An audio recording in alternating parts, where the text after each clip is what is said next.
The Bible says that forget not the stone out of which you were healed. People forget so quick in life. Many people have short memory. I have learned over the years not to forget where I have come from. And it is a curse to forget. It is unrighteous to forget. The Bible says God is not unrighteous to forget your labor of love. When you forget those who have loved you, blessed you, helped you, advanced your cause, when you forget them, you are unrighteous. But when you remember those who helped you and have loved you and cared for you, and you show gratitude, it gives you longevity. Gratitude gives longevity, and ingratitude will cut you short. So learn to be grateful. Learn to be thankful. Learn to remember. Don't forget where you came from. So many people in life forget the person who helped them. They forget those who connected them, gave them exposure, introduced them, took their hand, and took them somewhere. As soon as they arrive at the point in life, they think they've made it. In life, you can never hit the height of life till you get out of it. There's always room for improvement.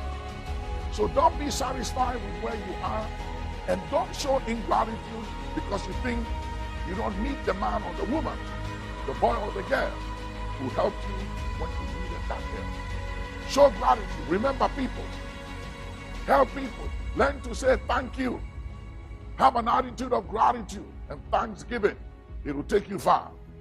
Some people think they have arrived, but when they get to heaven, they realize that they were just operating at 20 or 30% of their capacity and didn't use 70% or 80% of their capacity.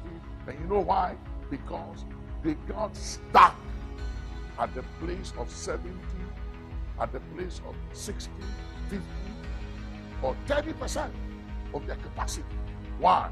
Because whenever you think you don't need anybody, you've arrived, you've made it, you are successful, you stop growing, and you begin to diminish, you begin to die. If you want to live, don't want to diminish, and don't want to die, keep showing gratitude. And remember where you came from. Remember others. Every now and then, God will say to David, remember, David, that you are a shepherd boy. And I took you from the sheepfold, and I made you king over Israel. And I gave you your master's throne and your master's wives. God always reminded David. In Deuteronomy 8:18, God said, remember the Lord thy God. Why? Because success, wealth, power, money can make you forget. But God said, remember. Remember that success and power and influence has an expiry date. And for every action, there are consequences. So you might be powerful right now. You may have millions of dollars in your bank account and outside your country, in foreign account. You may have houses in your country, in other places. You may be the biggest guy or lady or man or woman in town. You may have everything. Maybe you are mega. You are the biggest voice and person. You are private jet. You are loaded. But hear me. All that is sinking sand. God has no regards for material things. Because you know something? Let me show you God's value of money. The streets in heaven, they are made of gold. That is how insignificant money is to God. He sees money as nothing.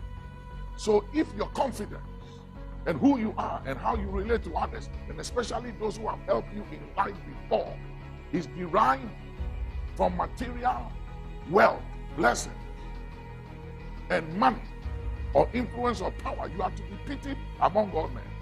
But if your confidence is derived from this one thing, that you know the Lord, who executes judgment, righteousness, and justice on earth, then you are on a good track in life. So learn to remember, and don't be puffed up, don't be arrogant, don't be proud, which you were never before. But suddenly you have become proud and arrogant. Why? Because of things. A man's life does not consist on the abundance of things that he possesses. So don't let things, don't let accolades, don't let events and relevance in life and access and influence make you go insane. Arrogance and pride is insanity. It's madness. Be wise, be sober, be vigilant. Your life does not consist on the abundance of things that you possess. If you think you are who you are because of the money you have in your bank account, or because of your success, or because of your achievements, you are deceiving yourself. You are a child, you are a kid. None of those things makes you who you are. You are who you are by the grace of God, outside of possessions, outside of material things. You are who you are by the grace of God. I am what I am by grace, not by money, not by buildings, not by investment, not by achievement, not by success, not by how big or large I am. I am who I am by the grace of God. The credit must go to the grace of God. Let's give God the credit, and let us not be anything outside of grace. And you will live long and you will go far. Remember, gratitude gives longevity. Ingratitude will cut you short. Show gratitude and live long.